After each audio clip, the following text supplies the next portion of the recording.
je vous souhaite la très, très grande bienvenue dans ce workshop. Écoutez, c'est vraiment un honneur pour moi, un grand privilège d'être avec vous aujourd'hui. J'espère que vous allez bien et que ça se passe bien par chez vous en Tunisie. Je me présente. Donc, Michel Duval, conférencier expert en motivation, vous l'avez dit.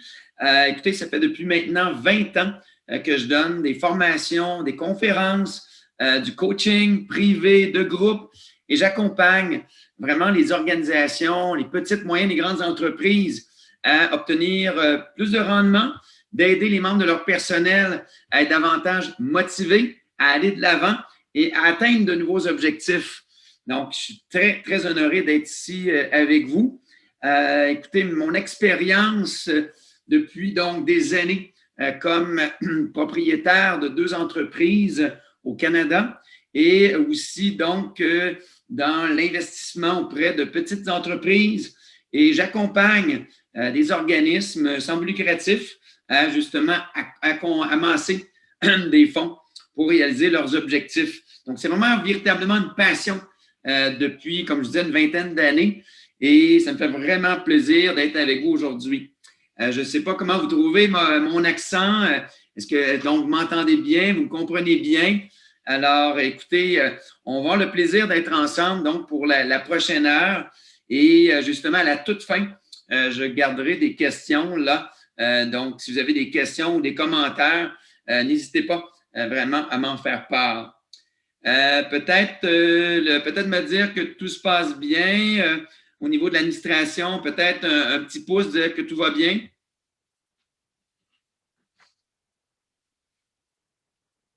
Donc, tout semble bien aller. Excellent. Écoutez, je vous pose les questions suivantes. Désirez-vous être plus motivé? Désirez-vous être plus optimiste? Désirez-vous être plus heureux? Désirez-vous obtenir plus de résultats? Seriez-vous prêt à adopter de nouvelles stratégies, de nouvelles habitudes qui vous permettront de justement passer à un autre niveau? Ça, c'est intéressant. Vous êtes au bon endroit cet après-midi, je m'excuse avec le décalage, vous êtes vraiment au bon endroit. Saviez-vous que vous êtes responsable à 100% de votre bonheur, de votre motivation et de vos objectifs, d'atteindre vos objectifs? 100%. Donc, ce n'est pas à 60, ni à 80, à 100%. Donc, il y a cette responsabilité-là d'effectuer des changements dans nos vies personnelles, professionnelles, qui nous permettent vraiment d'atteindre les objectifs qu'on s'est fixés. 2021 sera une très, très, très belle année en autant qu'on prenne les moyens pour aller de l'avant. Et c'est ça le défi que je vous lance. Et j'aimerais vous présenter 12 stratégies qui ont fait leur preuve depuis 20 ans, que j'expérimente toutes sortes de stratégies. J'accompagne les organisations, comme je mentionnais au départ, qui aident ces organisations-là à aller de l'avant. Donc, 12 stratégies qui sont pratico-pratiques. Vous les appliquez aujourd'hui et vous risquez d'obtenir des résultats. Donc, comme je dis toujours, c'est très bien les workshops, les formations, les conférences, mais c'est très bien aussi lorsqu'on applique les stratégies. Alors, je vous encourage fortement à appliquer ces stratégies-là parce qu'elles fonctionnent. Comme je mentionnais, elles sont pratiques, elles sont efficaces et elles donnent du rendement. Donc, entrepreneurs, gestionnaires, les personnes qui veulent justement atteindre de nouveaux objectifs, bien, ces 12 stratégies-là peuvent vous aider certainement. Alors, ce que je vais faire, je vais donc partager mon écran pour vous inviter à suivre là, sur ma présentation PowerPoint, donc le workshop ensemble. Voilà, on va juste donc partager l'écran. Pas bien long, écran numéro 2.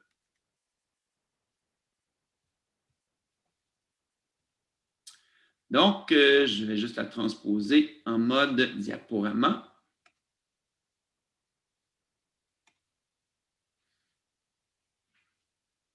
On l'a ici, vous l'avez devant vous. Donc, effectivement, les 12 stratégies gagnantes pour accroître votre motivation et obtenir plus de résultats.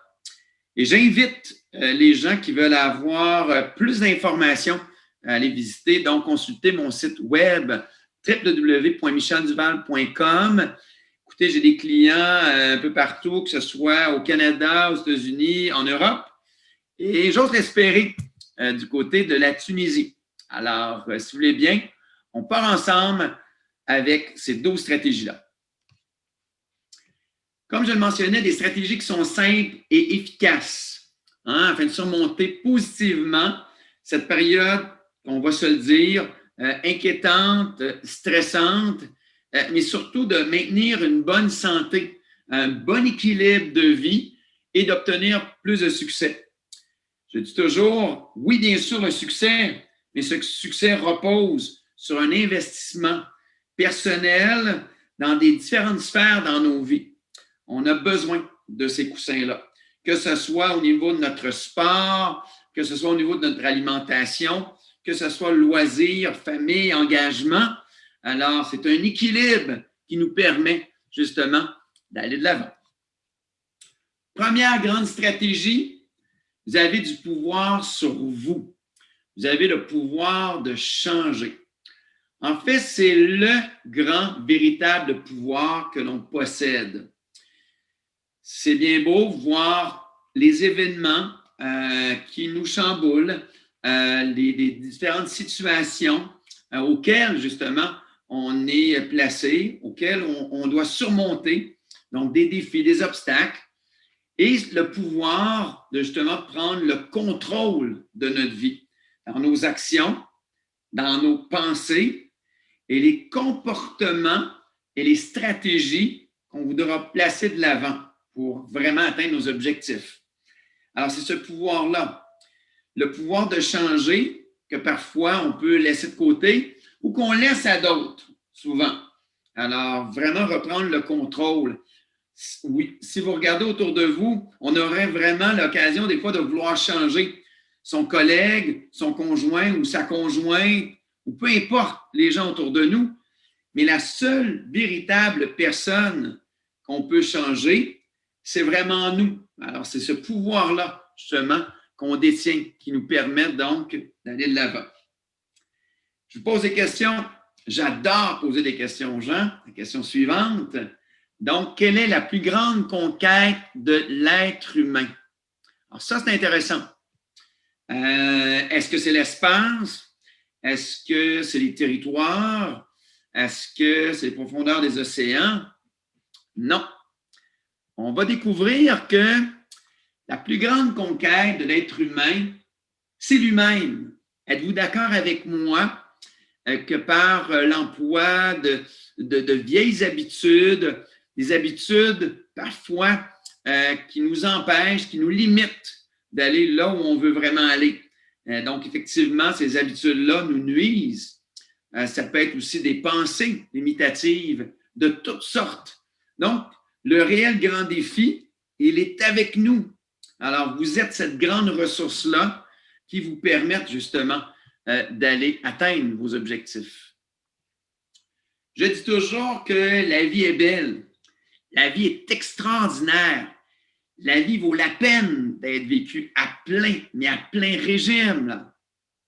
Oups, vous avez peut-être vu sur la présentation, effectivement, que j'aurais fait une petite erreur grammaticale. Je l'ai fait exprès. Je l'ai fait réellement exprès. Donc, normalement, on aurait écrit « La vie est belle », belle, B-E-L-L-E. Mais là, j'ai fait une petite erreur à belle. Qui ceux d'entre vous auraient vu l'horreur orthographique avant la beauté de la phrase? Peut-être quelques-uns d'entre vous. Écoutez, l'humain a tendance à voir le petit côté qui ne fonctionne pas, c'est-à-dire le petit côté négatif d'une situation. Alors, on donne un exemple, je vais vous donner un exemple de ce que je vis au Canada ici. Écoutez, on nous prévoit une belle tempête de neige de 30 à 40 cm. C'est quand même beaucoup, 30 à 40 cm, hein, au Canada, dans le Nord, au Québec, on reçoit de cette neige-là. Et il y a de ces gens qui disent « Ah, c'est épouvantable! Qu'est-ce qu'on va faire? » Écoutez, on est habitué au Québec, on est habitué au Canada de recevoir des tempêtes de neige. Il y a des gens qui réagissent mal, alors que d'autres qui réagissent comme ça. Oh, c'est extraordinaire. Enfin, je vais pouvoir aller faire du ski, je vais pouvoir aller faire de la motoneige, je vais pouvoir justement faire des sports d'hiver. Vous le voyez, c'est la même situation, mais d'un point de vue très, très différent. Donc, on voit le petit côté parfois qui ne fonctionne pas, même chez les gens. Vos clients, vous les rencontrez, vous êtes heureux de les rencontrer, mais là, vous voyez le petit bouton de la chemise qui n'est pas tout à fait ajusté. Vous voyez la petite couette qui dépasse. Il y a plein d'aspects des fois qui vous attirent l'attention. Alors, des fois, vous êtes quand même empêché de suivre cette conversation-là. Alors, vous voyez, des petits côtés qui nous agacent, qui ne fonctionnent pas pour vous, mais ça représente quoi dans notre vie? Vous avez monté un super projet. Tout le monde est fier. Tout le monde vous encourage. Bravo, c'est génial, c'est super. Mais il y a une personne qui trouve que le projet n'a pas bien été. Et c'est qui? C'est souvent nous. C'est souvent nous parce qu'on le voit à l'intégrale. On a travaillé ce projet-là pendant longtemps.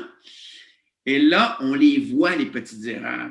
Et les petites erreurs représentent quoi? 3-5% de votre projet, mais vous vous minez à voir le petit côté qui ne fonctionne pas. Vous allez perdre temps, vous allez perdre énergie. Alors, c'est très, très énergivore de voir ce petit côté-là qui ne fonctionne pas. Alors, la deuxième stratégie, adoptons une attitude positive. Voir le positif dans toutes sortes de situations. Et ça ne veut pas dire de ne pas voir, c'est-à-dire concrètement et véritablement, de façon authentique.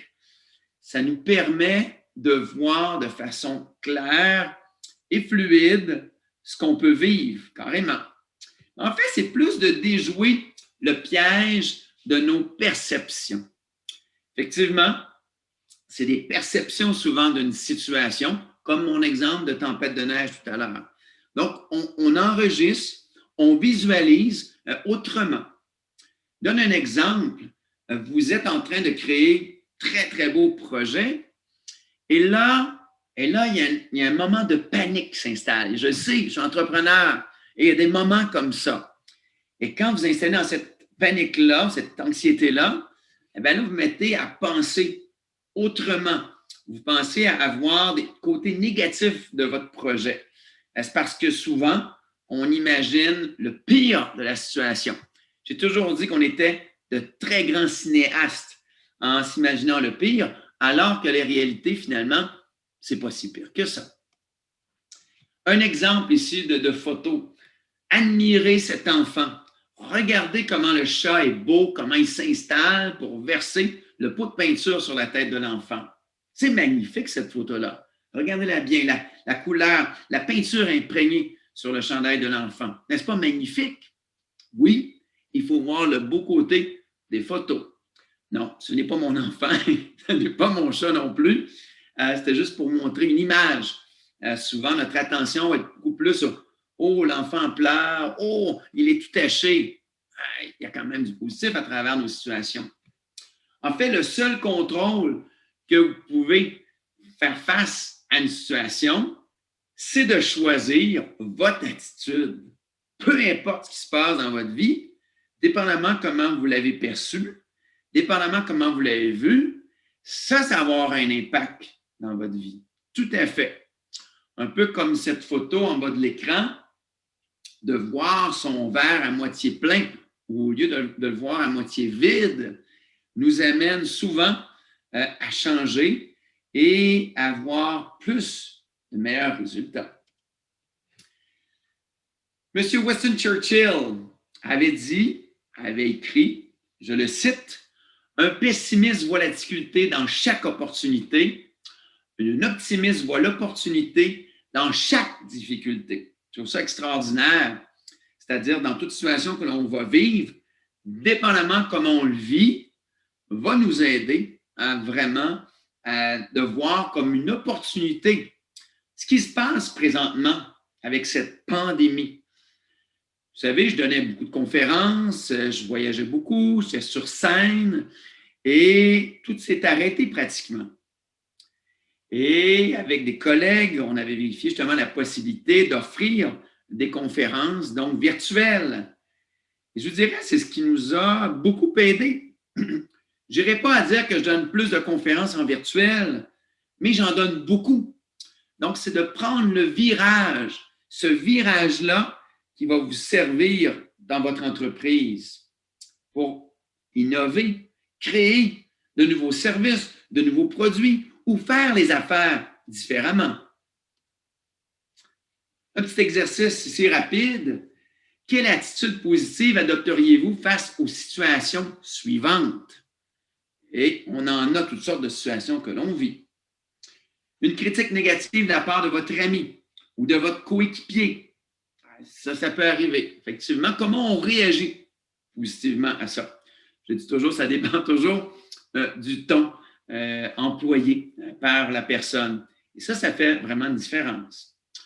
Votre ordinateur ou votre réseau Wi-Fi vient de planter. Comment vous réagissez positivement? Il y en a qui se disent, bien, écoutez, je suis peut-être dû d'aller acheter un nouvel ordinateur. Je suis peut-être dû pour faire un peu de ménage, d'appeler finalement des gens auxquels je n'appelle pas souvent. Et donc, vous pouvez faire la liste finalement des points positifs de ces événements-là. Ou vous êtes blessé, ne pouvez pas réaliser vos activités régulières. Ça peut arriver. Ça m'est arrivé à quelques reprises. J'étais un sportif de nature.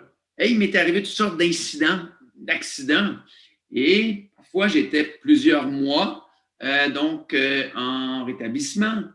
Et qu'est-ce que je faisais donc dans ces périodes-là? J'écrivais, je composais, je réfléchissais et j'organisais donc du nouveau contenu, des nouveaux services, des nouveaux produits, des nouveaux partenariats. J'ai fait donc beaucoup de développement pendant ces moments-là. Alors, il faut le voir autrement. Comment on vit, ça va vraiment vous aider de vous donner des outils supplémentaires. Attention aux mots. Dans cette optique d'optimiste, souvent, les mots employés nous jouent des tours. Anthony Robbins, qui est un conférencier motivateur américain très connu, avait écrit la phrase suivante: « Surveillez vos mots, car ils peuvent devenir vos mots MAUX. » Oui, souvent dans différents projets, dans différents dossiers.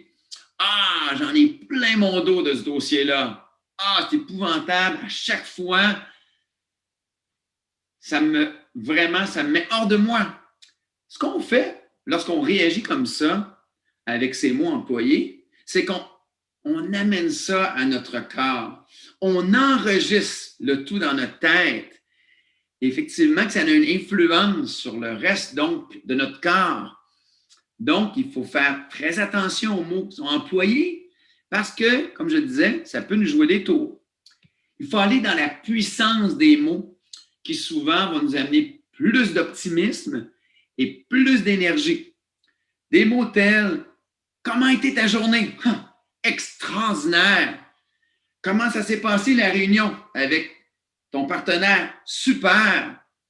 Comment ça a été tel projet? Ça a été merveilleux!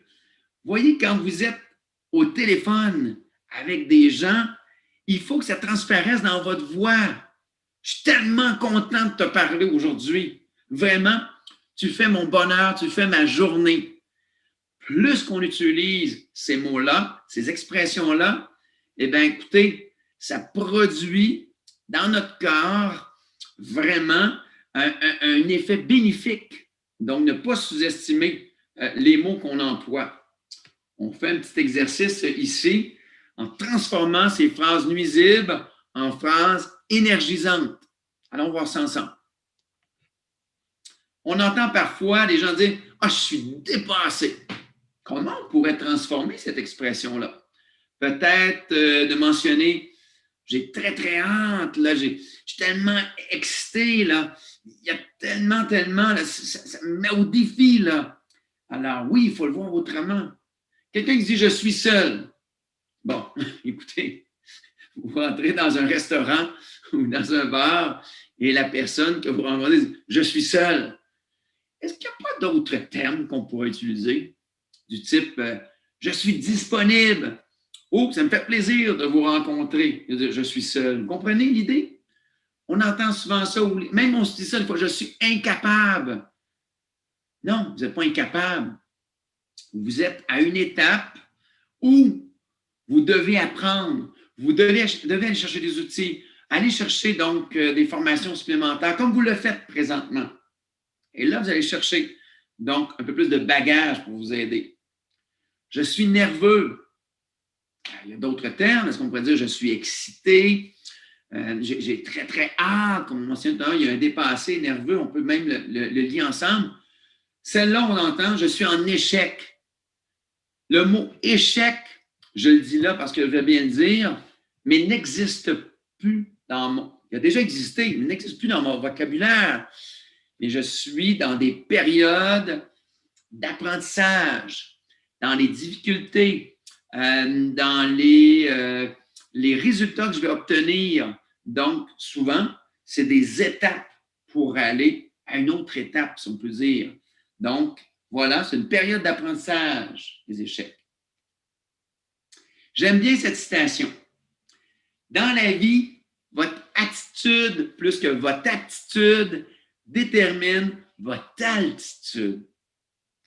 À compétence égale, on va être plus intéressé à travailler avec des gens qui vont avoir une belle attitude, une attitude d'ouverture, une attitude de résoudre des problèmes, une attitude qui, justement, ces gens-là voient les défis, voient les opportunités. Cette attitude-là est autant aussi dans le sourire, dans le plaisir. Ça, c'est intéressant, là. Donc, oui, aller vers une attitude qui est positive, qui est enthousiasmée, qui pourrait nous permettre vraiment de vivre une belle qualité de vie. La vie, je l'aime bien celle-là de Sénèque, la vie, ce n'est pas d'attendre que l'orage passe, c'est d'apprendre à danser sous la pluie. Oui, ces moments qui sont difficiles, des moments où on doit justement passer au travers ces tempêtes-là, ben, l'histoire, c'est d'affronter et d'utiliser finalement ces tempêtes-là ou ces moments-là à notre avantage. Et il y a plein de situations que vous pouvez tirer avantage dans ces moments-là. Ça va bien jusqu'à maintenant? Troisième grande stratégie, être prêt à vivre avec l'incertitude et accepter ce changement-là. On le vit présentement. La pandémie, la crise sanitaire bouscule nos vies. Effectivement, ça a une influence, il y a un impact dans nos habitudes, dans nos vies en général. Donc, est-ce qu'on embrasse, est-ce qu'on embarque ou on résiste? C'est la question que je vous pose. On peut se dire, est-ce qu'on ne pourrait pas se dire, ça vaut peut-être vaut la peine de prendre la vague du changement. Cette vague-là qui nous permet d'être dans l'action, mais d'être en avant au lieu d'être derrière la parade. Parce que quand on tente de vouloir justement résister, eh bien, écoutez, ce changement-là devient extrêmement douloureux. Je ne reviendrai pas au dactylo. Je ne reviendrai pas aux grandes caméras, aux agendas, avec tout ce matériel-là. Maintenant, on a simplifié nos vies dans des outils qui sont beaucoup plus performants. Maintenant, il faut savoir les utiliser. Et en les utilisant, on permet justement d'avoir une plus grande performance, d'avoir un meilleur rendement, une plus grande productivité. Donc, on embarque, on embrasse ce changement. Est-ce qu'on peut dire, oui, à la blague avec cette photo-là, On demande un peu plus d'être flexible dans nos vies, de pouvoir s'adapter, de pouvoir composer. Et je dirais même de ne pas être trop dur avec nous. Parce qu'il est facile souvent dans un nouvel événement, une nouvelle situation, de dire, ben, comment est-ce que je vais faire? Comment je vais réaliser ça? Et là, la panique peut s'installer, là. Parce qu'on veut être rapide. Je sais, entrepreneur, on veut avancer avant tout le monde. On veut être rapide dans nos produits, dans nos services, dans nos relations, dans nos communications. Prenons le temps. Prenons le temps de prendre ce virage-là. Parce que le virage peut nous demander beaucoup d'énergie. Alors, on va demander d'être flexible, être positif et être opportuniste. Je reviens sur ce message-là dans des vents de changement. C'est beaucoup plus payant d'être positif et d'être opportuniste que d'être négatif. Ça vous nuit carrément. Vous perdez tellement de temps et d'énergie. Optez vers l'opportunisme. Optez vers le développement de nouvelles compétences, malgré les craintes, malgré les peurs qu'on peut avoir à développer certaines compétences, ne serait-ce qu'au niveau technologique, que ne serait-ce au niveau de faire des affaires, ne serait-ce que de développer de nouveaux produits, développer de nouvelles compétences peut vous servir et c'est un plongeon vers ces nouvelles compétences. Je vous donne juste un exemple. Pour ma part, la technologie, j'en avais peur de cette nouvelle technologie-là. Et j'ai appris à l'apprivoiser et finalement, ça fonctionne plutôt bien. Donc, ces compétences-là, qu'on va acquérir qui nous permettront de pouvoir vraiment arriver à nos objectifs.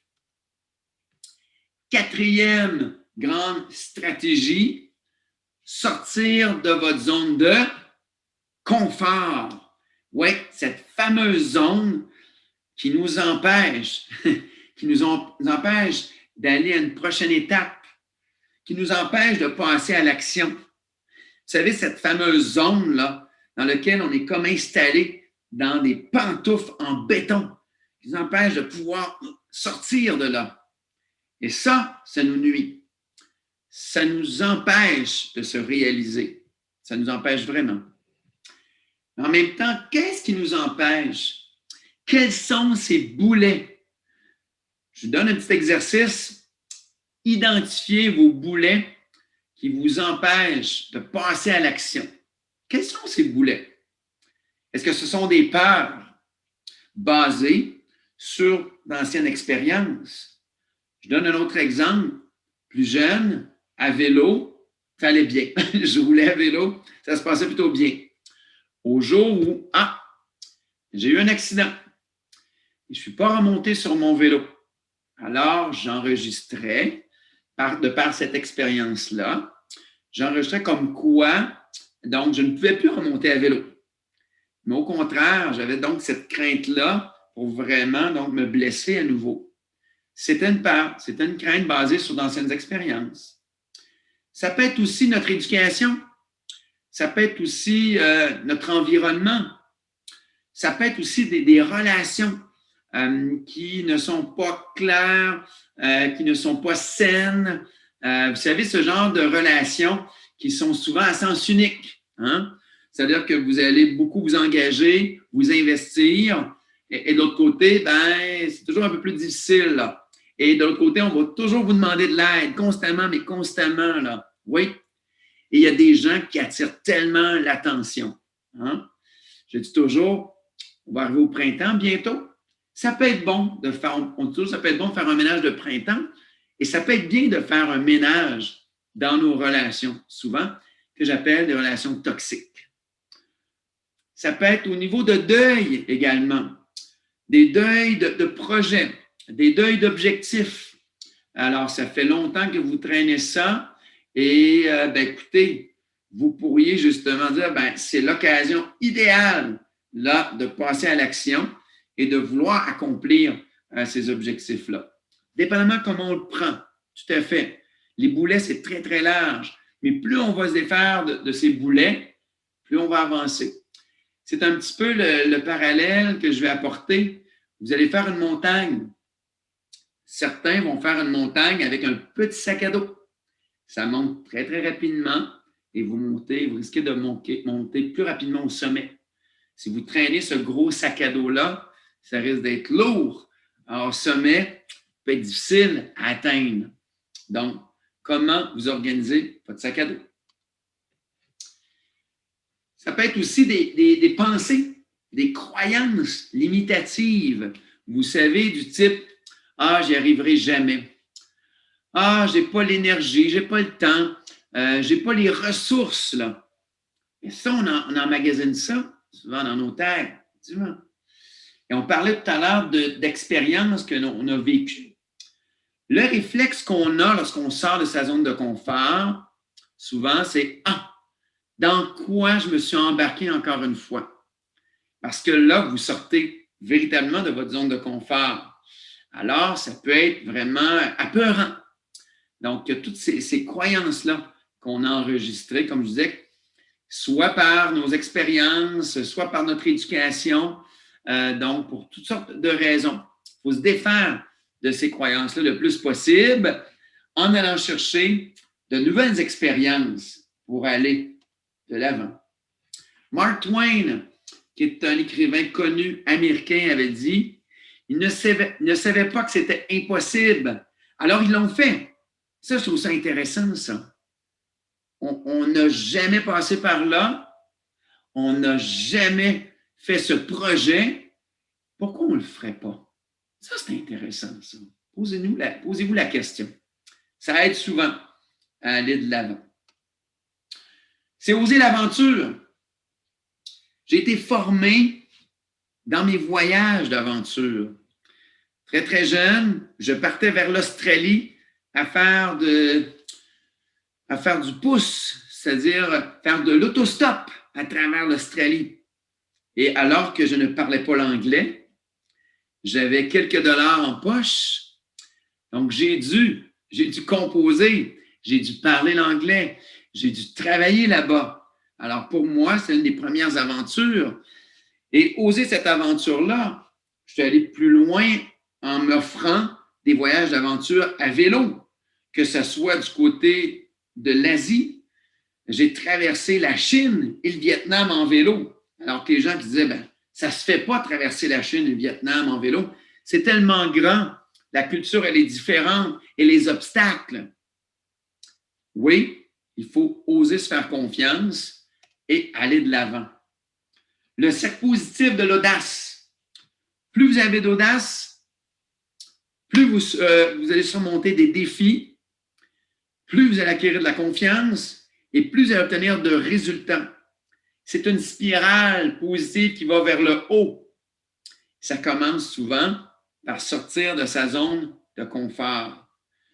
Lorsque j'étais en Chine, vous le voyez sur cette photo-là, où j'avais peur, et c'est normal des fois d'avoir peur, mais je me disais, et si je me donnais la chance de le faire et de voir à tous les jours les possibilités de le faire?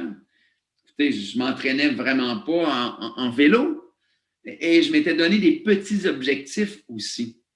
Je me souviens m'être donné un objectif de faire 5 km par jour à vélo. C'est très peu en pensant de vouloir traverser la Chine, mais c'est chaque kilomètre, chaque journée et le développement du nombre de kilomètres qui m'aidait à avoir confiance et à me motiver. De belles rencontres avec donc, le peuple chinois. Je n'étais pas un gars de télévision. J'étais un peu timide.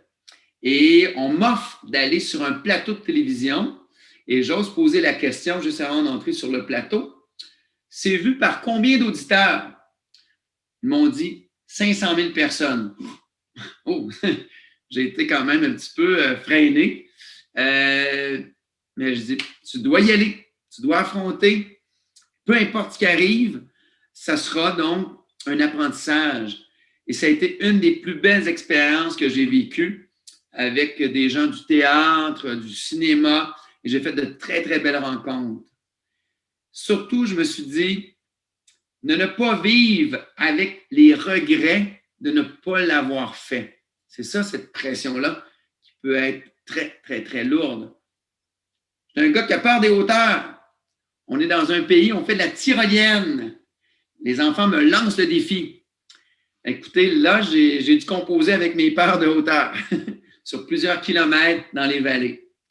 Oui, c'était douloureux, très, très douloureux, l'avant et le pendant.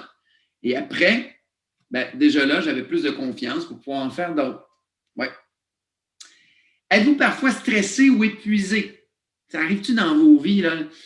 On est vraiment stressé, on est épuisé, ça demande beaucoup. Ça nous arrive, des épisodes comme ça. Entre autres, cet épisode de pandémie d'incertitude, c'est prouvé, on est un peu plus stressé, effectivement. 5e grande stratégie, maintenir un équilibre dans votre vie. Cet équilibre-là dont on a besoin, je parlais en introduction, d'investir dans différentes sphères de nos vies qui vont devenir de véritables coussins pour vous aider si effectivement, dans une des sphères, ça allait moins bien. On conserve cet équilibre-là pour nous assurer, bien sûr, un bonheur, un bien-être, mais en même temps des résultats. Selon la chercheure Sandra Chapman, votre cerveau a besoin d'une pause afin d'être réutilisé à son état optimal. Oui. À mes débuts comme entrepreneur, je travaillais des heures sans arrêt. J'étais toujours investi dans mon projet. Je perdais de vue mon équilibre, mes relations, mes autres activités, qui allaient vraiment me causer des problèmes jusqu'à être malade. Donc, donnez-vous des pauses. Prendre rendez-vous avec vous-même régulièrement vous permet de diminuer le stress et la pression. Je fais du coaching privé directement en lien avec l'équilibre. Et j'encourage et j'aide et j'utilise les gens à se donner des nouvelles stratégies pour avoir de l'équilibre dans leur vie. Et surtout de se donner du temps pour eux. Je sais, les entrepreneurs, on s'investit tellement et totalement. Il ne faut pas s'oublier. Pourquoi? Parce que vous êtes la principale ressource. Si vous n'avez pas la santé, si vous n'avez pas l'équilibre, vous ne pourriez pas passer à réaliser vos beaux projets. Donnez-vous du temps pour vous. À tous les jours, je me donne du temps pour aller patiner, pour aller skier. En moyenne, patin, ski, 10 km par jour. Cet investissement-là, je suis plus heureux, plus motivé et plus productif. Essayez-le.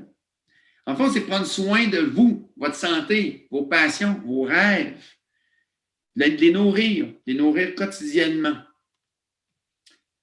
Excusez-moi, c'est en anglais, mais ça dit beaucoup. Take care of your body. It's the only place you have to live in. Prenez soin de votre corps. C'est le seul endroit où vous demeurez. Donc, prendre soin de notre corps, c'est votre maison, ni plus ni moins. Oui, l'équilibre, c'est prendre le temps de bouger, de manger, de dormir, de socialiser, de fêter, de communiquer et d'être avec les autres, les membres les plus importants de votre groupe. Yvon Chouinard, un PDG important de Patagonia. Peut-être vous avez déjà entendu parler de cette marque Patagonia, marque importante en Californie. M. Chouinard, faudrait-je vérifier, doit avoir au-dessus de 80. Il disait dans ses entrevues, très, très important, de donner du temps à mes employés. Pourquoi? Parce que lorsqu'ils prennent du temps pour eux, ils viennent à mon entreprise, ils sont plus heureux, plus motivés, obtiennent plus de résultats. Important juste pour M. Chouinard qui prend en moyenne environ 2 heures par jour pour lui. C'est ce que je fais. C'est mon mentor, M. Chouinard. C'est ce que je fais aujourd'hui, de prendre 2 heures par jour pour moi. Et croyez-moi, c'est ce que j'ai investi et c'est ce qui me rapporte beaucoup dans toutes mes sphères de ma vie. Dans le fond, c'est prendre soin de soi comme prendre soin d'un arbre. Il faut s'assurer de donner des conditions gagnantes pour croître et de résister aux tempêtes. Et oui, on en a des tempêtes. Donc, la stratégie 6, c'est d'établir vos véritables priorités et être discipliné à les suivre de jour en jour pour atteindre ces objectifs. Oui, ce fameux objectif que vous vous êtes fixé. Quand vous vous êtes fixé votre objectif au départ, c'est de ne pas perdre de vue cet objectif-là. Moi, ce que je fais, par exemple, je l'inscris partout. Je le mets en image, je le mets en mots, à mon bureau, sur le frigo. Gardez focus, gardez attention à votre objectif. Vraiment, c'est lui qui décide souvent de vos actions. On priorise ces dossiers. Donc, vous pouvez faire l'exercice suivant de classer vos différents dossiers, que ce soit des tâches hyper urgentes ou importantes ou complètement à l'opposé, que ce soit des tâches inutiles. Donc, faites la liste. On sait qu'on... Entrepreneurs, on aime faire des listes, des to-do lists. Prenez votre liste, divisez-la donc en 4 catégories. Et ça va vous aider à vous orienter et de faire ce qui est le plus important dans vos journées. Quelques trucs, en fait, pour créer de l'espace dans vos agendas. Réduire vos engagements et objectifs, parce que des fois, la liste, elle est longue, cette liste-là. Donc, on réduit les différents trucs qu'on veut faire. On réduit et limite le temps alloué pour vos projets. Je l'ai donné, cette technique-là, à plusieurs des organisations. Plus vous limitez le temps passé pour différents projets, plus vous risquez de le faire rapidement et efficacement. C'est souvent la perte de temps qui nuit pour l'avancement. Évitez les pensées négatives du type je ne sais pas si ça va bien fonctionner, est-ce que je vais avoir assez de temps, je vais avoir les ressources. Donc, ça, c'est plus négatif. On en parlait de par notre attitude. Réduire vos biens matériels. On a tendance à accumuler et en avoir beaucoup. Souvent, on parle d'outils même là, en période de pandémie avec les conférences virtuelles. Pas besoin d'avoir 4-5 écrans, là. Avoir un écran et de s'organiser. Parce que plus on en a, plus on prend du temps pour le gérer. Réduire vos accès à vos outils de communication. Tout ce qui est téléphone, les réseaux sociaux. Regardez, on peut passer beaucoup de temps sur notre téléphone. Je me suis fait prendre il y a quelques années et j'ai calculé le temps que je perdais à utiliser mon téléphone. Je pense que j'avais calculé quelques heures. Imaginez si vous transposiez ces heures-là à avancer dans votre projet, dans votre entreprise. C'est du bon temps pour vous, ça. Priorisez vos dossiers, les plus importants, les plus urgents. Et quand on parle de dossiers importants, c'est aussi des dossiers de prendre soin de soi, de prendre du temps pour soi, comme on le mentionnait dans la question d'équilibre. La sainte procrastination. Tu es un adepte de la procrastination, toi? Je te répondrai demain. On passe par là, on le vit, le fait de remettre à plus tard ce qu'on peut faire aujourd'hui. Et ça nous crée des problèmes parce qu'on accumule et on a de la pression par la suite. Essayez de régler le plus rapidement possible vos dossiers. Vous les avez priorisés et vous les réglez rapidement. Ça va être plus intéressant, moins stressant et vous risquez d'avoir plus de plaisir. Parlons de plaisir avec la stratégie 7, passion, enthousiasme, plaisir, ce que j'appelle le PEP. Est-ce que ça vous est déjà arrivé de contacter un commerce, une entreprise, d'aller visiter un commerce, peu importe, et que les gens vous répondent du type « Oui, bonjour, est-ce que je peux vous aider? » Non, c'est correct. J'ai besoin de rien. Oui, effectivement que la passion, souvent, n'est pas au rendez-vous. L'enthousiasme n'est pas au rendez-vous, ni le plaisir. Comment on peut se nourrir pour être aussi passionné, enthousiaste et avoir ce plaisir-là? Parce que le fait d'avoir du plaisir et d'être heureux, d'accord avec moi que c'est une décision. Oui, je suis un gars qui est très jovial, qui aime beaucoup avoir du plaisir, qui aime beaucoup partager avec les autres. Et il y en a qui me disent « T'es né comme ça, Michel. » Non, je ne suis pas né comme ça. J'ai appris justement à le devenir. C'est des gestes qu'on pose, c'est des décisions qu'on va prendre. Selon une étude, combien de fois un adulte rit-il dans une journée? 5 fois, 15, 50, 80 ou 100? 15 fois seulement en moyenne. C'est très peu, là. C'est tellement peu, là. On a besoin d'avoir du plaisir. On a besoin de rire. On a besoin de s'éclater. Oui, quand les moments sont difficiles, à vous remarquer que quand on en rit, en équipe, ensemble, on est capable de surmonter de réelles tempêtes. Selon cette même étude, combien de fois un enfant rit-il dans une journée? Ça, c'est intéressant. Est-ce qu'il rit 50 fois? 100 fois? Je ne sais pas. Plus de 300 fois par jour. Vous savez, l'enfant là, qui arrive dans un milieu là, puis qui fait rire tout le monde, là, juste parce qu'il y a du plaisir, sa façon d'être, sa façon d'agir, c'est contagieux, ça. Est-ce qu'on ne peut pas emprunter beaucoup de nos enfants, d'apprendre de nos enfants, de rire davantage dans nos vies? Même une mère a dit à son garçon, « N'oublie pas que nous sommes sur Terre pour travailler. » « Ah oui, alors moi, plus tard, je serai marin. » Je l'adore. C'est histoire de voir la vie du bon côté. Oui. Prendre le temps de rire, dédramatiser des fois des situations. C'est un bon remède efficace, vraiment, pour diminuer rapidement le stress et la pression.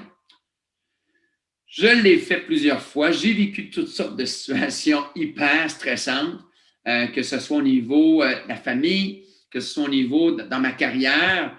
Et je vous avoue que ces éléments-là, pour de diminuer notre stress, notre pression, peut nous aider grandement. Qu'est-ce qui vous rend vraiment heureux? Un petit exercice. Faites une liste de tout ce qui peut vous rendre heureux. Et surtout, faites-le, appliquez-le. Huitième stratégie, communiquer régulièrement avec les autres. Encore plus en période de pandémie, de crise. Créer des partenariats.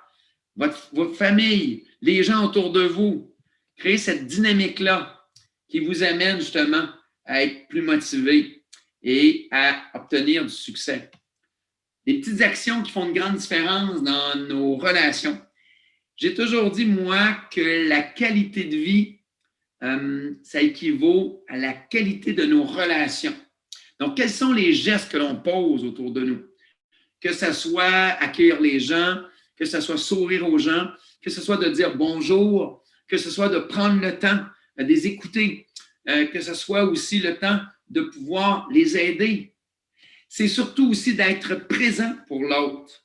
Je me suis aperçu, moi, que dans ma vie, plus j'étais présent auprès des autres, plus j'avais une meilleure relation, plus j'avais de meilleurs partenariats et plus j'avais de meilleurs résultats.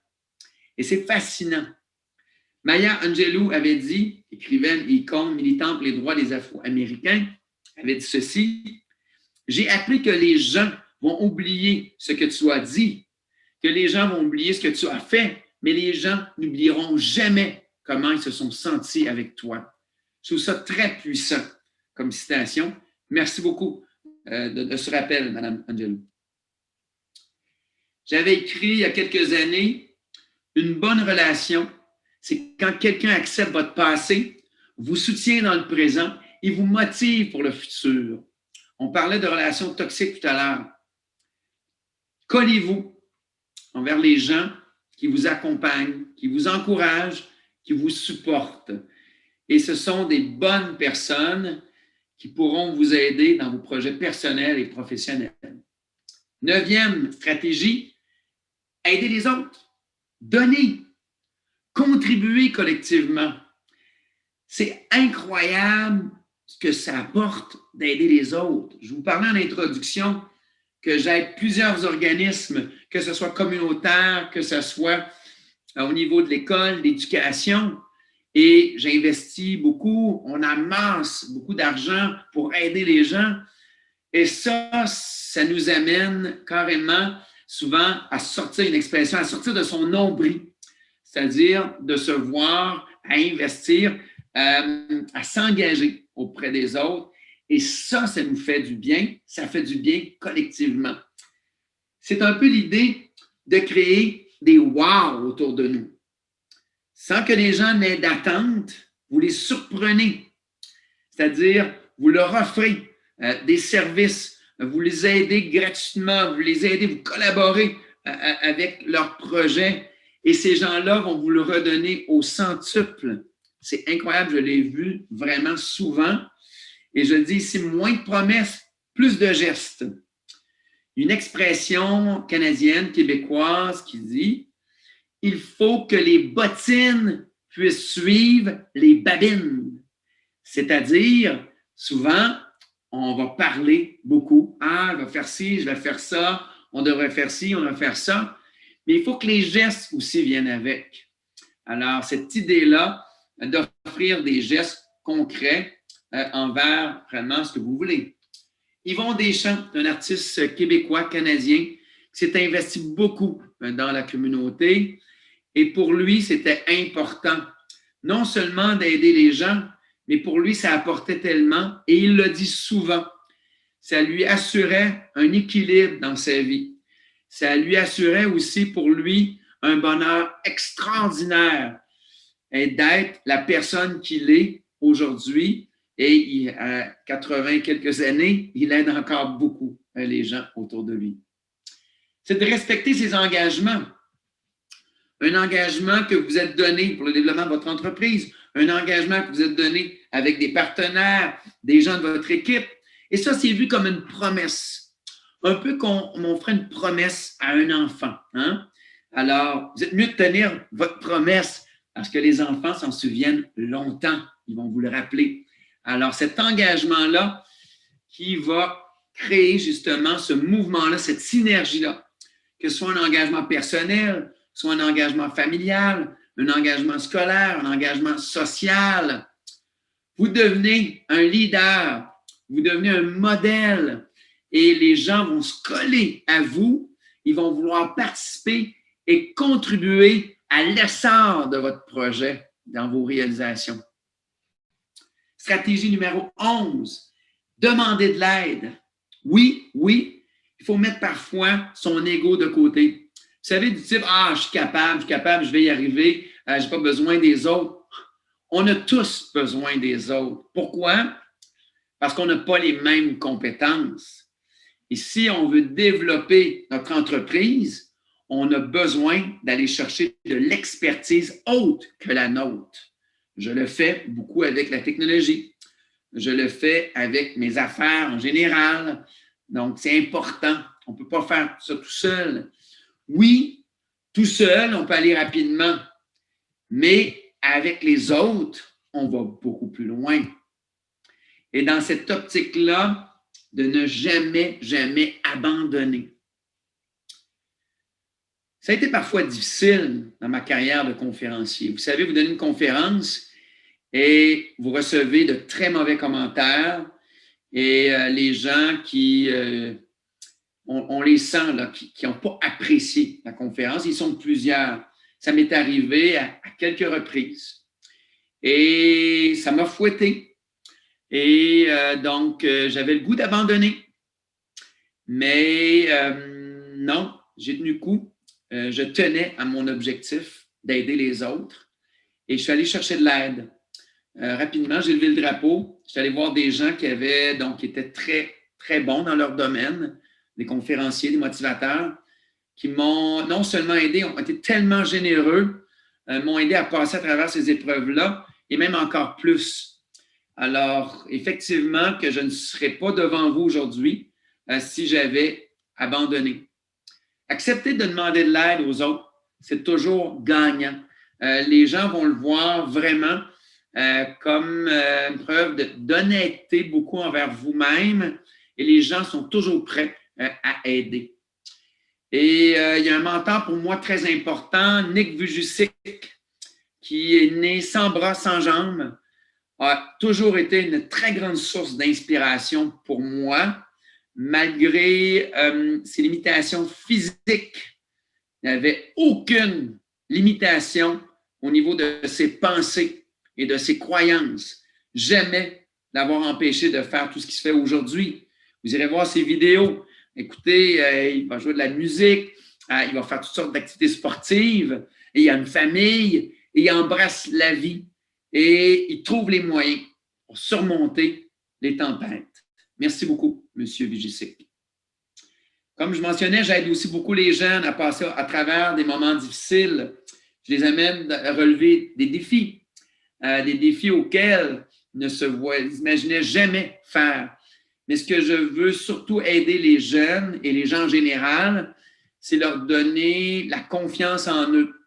Donc, je crois toujours là aux étapes, je crois toujours au chemin qu'on parcourt. Au début, c'est difficile. On va gravir différentes étapes, comme ces jeunes-là se sont engagés à effectuer 500 km de vélo dans des conditions difficiles. Eh bien, ils sont allés étape par étape.